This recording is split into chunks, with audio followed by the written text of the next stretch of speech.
Hey folks, and welcome to another installment of Dave's Impressions. This time around, Steep.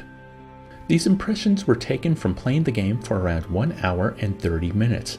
Enjoy! I have got to move to a colder climate. I last saw snow over 15 years ago.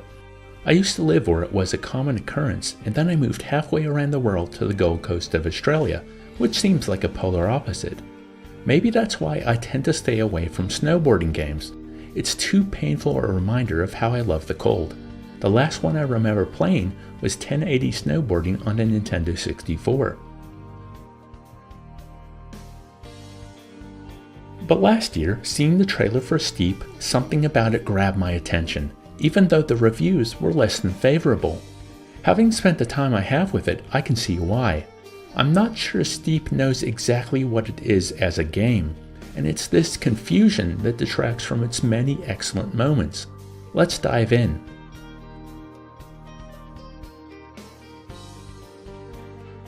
It seems what Steep wants to be is a free-roaming, exploration-based multiplayer extreme snow sports game with a leveling system.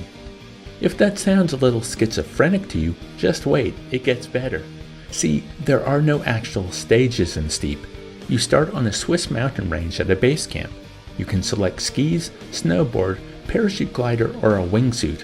There are challenges that include races, trick runs, and other such activities that have a definitive start and finish point, but these have to be found along with every new base camp and point of interest.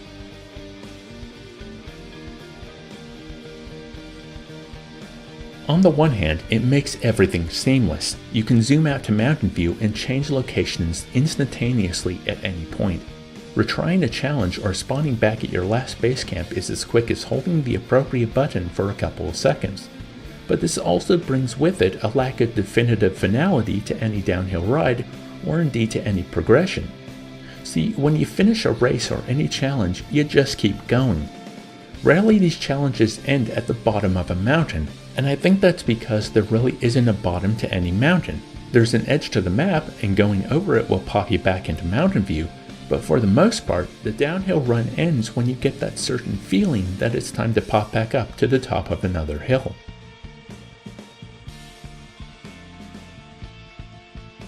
As you're choosing hills and challenges seemingly at random, you'll gain levels which will open up new mountains and new challenges, but as they're just blips on the mountain, it's difficult to know what to actually go for next.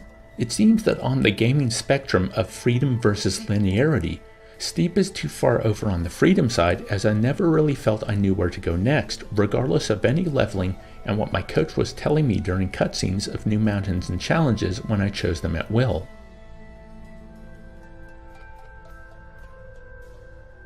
Now, the actual snowboarding can be quite fun. The tricks are a little finicky to pull off, but the visual reward is worth it, especially when you have a good run or make it through an extremely treacherous part of the map unscathed. Where the game really showed me its majesty was the orientation challenge I found myself playing about an hour in. No guidelines for the best route, reach the finish line in 7 minutes, get there any way you can. It was just me and the mountain, steering through trees, enjoying the ambiance. This feeds into the multiplayer aspect of the game as well. Since the only official routes are the challenges, you can load up the most popular player routes each day and give them a try. Often you'll be careening down rock faces or flipping over chateaus. The game trusts players to make their own fun, and for everyone else to share in that discovery. So yeah, Steep is a bit of a jumbled mess, but overall I enjoyed my time with it. If nothing else, it's inspired me to go on a skiing or snowboarding holiday as winter is approaching in this part of the world. I can see myself returning to its slopes now and then to just enjoy the pleasures of traversing the snowy landscape. I just wish everything else the game is trying to be didn't get in the way of it. Thanks for watching.